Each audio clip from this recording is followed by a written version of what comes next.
Lights out at my racing in MotoGP here in Austria. It's a sensational start from third place. He's nailed it this time around for Pecco Bagnaia. He's immediately ahead of Alex Marquez, trying to find a way through on Marco Bezzecchi, who slams the door shut on the brakes into the first corner. Bezzecchi then's made the perfect launch away from pole position. Alex already back in fourth place. Mark up into P3. Yeah, this time it's Alex Marquez really with a nightmare start. Not a particularly slow one, but of course with the penalty to serve, he needed to move forwards. Instead, he's gone backwards. Up the hill we go then into turn 3, slowest corner on the circuit, turn first gear now. Marquez attacking immediately on the inside of Bagnaia, left foot off the foot peg from 63 as it came under big pressure from 93. They now go side by side, elbow to elbow on the run down, 6 gear run down to turn 4. Bagnaia's not going to be having that. Mark came from a long way back. It was a clean move, but it was a late one. Bagnaia back through on the way into turn 4. Red on red then in the early part of this Austrian Grand Prix.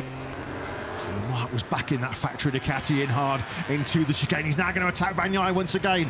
Up the hill into the first gear, turn 3. This time around it's a successful mission. He ran wide a little bit after having attacked Bagnaia there on the previous lap, but now Mark immediately up into the second. Alex Marquez into the long lap penalty loop in 4th place.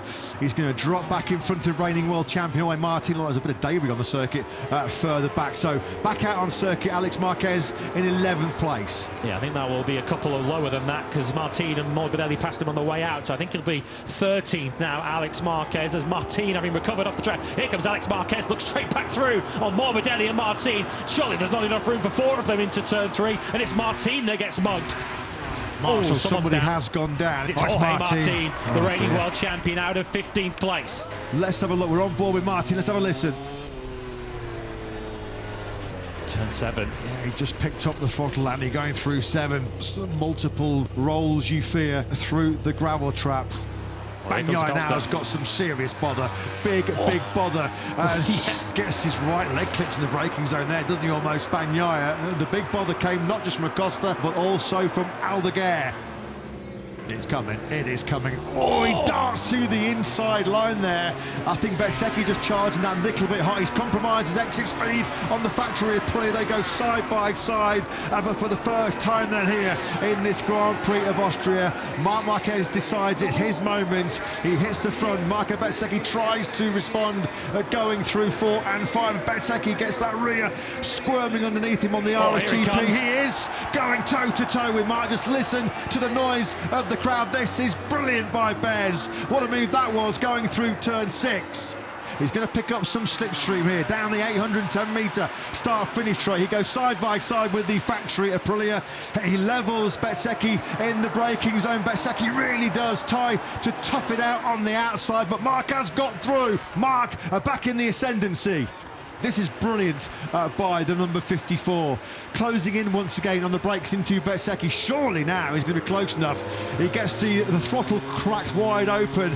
Can he somehow find a way through up the hill into turn 3? Yeah, he's going for it. He's having a look on the inside of Bezzecchi. He's made that move. Runs Bez out to the paintwork. The classic block pass there from Aldeguer. Immediately after passing Bezzecchi, he just took 2/10 out of Marc Marquez through sector 3. So the gap now through sector 2 is 1.1 seconds, and Fermin Aldeguer has now no one between himself and the 93, and it's Marc Marquez's Spielberg jinx going to strike again in the most unlikely of circumstances. It is 6 successive victories then now in 2025 for Marc Marquez. It is 6 successive double wins. 6 Grand Prix wins in a row for the first time since 2014. He's not just the king of the Saxon ring. This year, he is the king of the Red Bull ring. One of the great unanswered questions of Marc Marquez's career has now been answered. His first victory at the Red Bull ring.